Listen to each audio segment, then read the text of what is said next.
Well, my name is Robin Knox-Johnston, and I'm sitting here on my boat Suhaili, which was the first boat to ever sail around the world non-stop. Well, when I set off around the world in 1968, I'd already built this boat in India and sailed her home via the Cape of Good Hope, so I knew her well. But technology was totally different. You see, Suhaili is wood.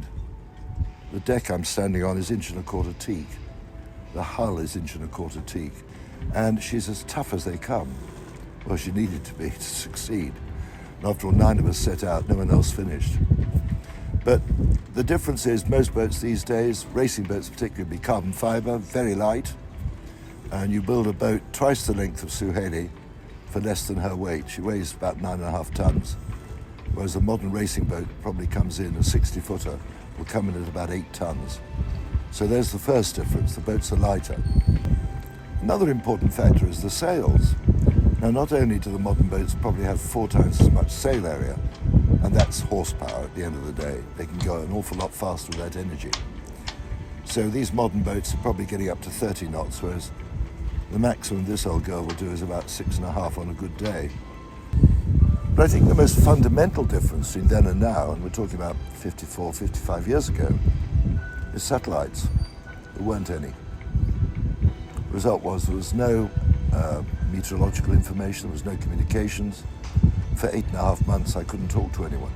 The fundamental, biggest advantage they've got is using the satellites, they can download weather information. And this means they can plot their tactics up to 10 days ahead, which is invaluable. I could never have done that. I couldn't think more than about a day ahead. And that is a huge benefit and means you can actually plot a much faster voyage. And of course, with their extra sail area, they're a lot faster. I was looking at the boats the other day and they're doing over 10 knots. Well, Suhaili's average speed was 4. Just gives you an idea. So there's all this equipment on board that helps them sail the boat faster and more safe because they can communicate if something goes wrong. The big disadvantage, as far as I'm concerned, is you've got all those crew you've got to look after. So I didn't have to worry about them, I just had to worry about myself, which was quite sufficient. I think as a navigator, one of the things that really interests me is the way we've computerized the charts and been able to put on them our position, course and speed. And if you take something like time zero on the computers, it's a wonderful way. It's made navigation so much simpler. Doesn't mean you don't want the charts as backup, but actually most of the time those charts come back unused these days. We all use something like time zero to make sure that we know exactly where we are at any time. And it's very simple for crews to understand it. Charts are slightly more technical, but you can look at a screen, and people understand screens these days, so they can see exactly where they are and what's going on. They can also look up and see where the nearest boat is.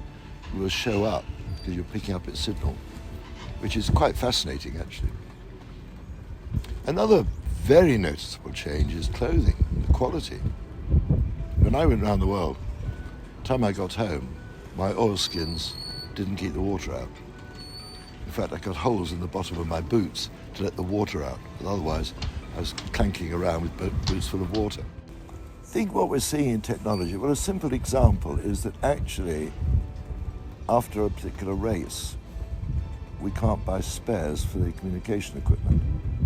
It's moved on. We have to completely replace the radios and the satellite communications every 2 years. And that's because it keeps improving. And that is a safety feature. It's getting better all the time. So I can see that improving and getting better and better. I mean, who knows? 10 years' time, people might have something in their ear, means they can talk to a satellite themselves. Perish the thought. But it could happen. Things are moving so fast these days. But what we can't change, and we wouldn't want to because the challenge wouldn't be the same if we did, is the sea hasn't changed. That is still just as challenging and sometimes dangerous as it ever was.